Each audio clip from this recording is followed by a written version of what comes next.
Nakakatuwa ang Don Bell dahil natanong sila after 5 years saan na silang dalawa. At sagot agad ni Donnie, sa 5 years na yon ay kasama niya pa rin at kawork niya pa rin si Bell.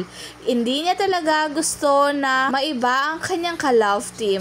Tanging gusto niya lang ay si Bell. At natanong naman si Bell Mariano about sa kanyang ginanapan na Caroline. Sabi nga niya, I want to prove I can do Caroline. At tinitiga naman ni Donnie, sabi niya, and you did. At sagot naman ni Bell, with you. Talagang dahil kay Donnie, kaya daw nagawa niya si Caroline. Ayon sa mga post ng mga cast ng Can't Buy Me Love, nag-last day na sila ng kanilang taping.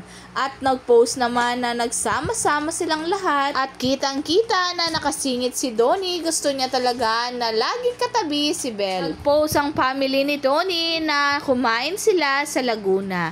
At etong resto na ito, Team Pangilinan lang ang nakafollow at syempre kasama si Bell Mariano. Tunay na kasama na talaga siya sa family nila. Malay natin kasama rin si Bell sa kanilang dinner na ito. Usap-usapan ngayon sa social media ang bagong poster ng Don Bell. Sabi nga nila, best poster daw sa lahat ng poster ng ABS-CBN teleserye. Tas very unique daw ng Can't Buy Me Love. Tapos, best to portray din daw ang Don Bell. Best actress si Bell. Yan ang highlight ngayon.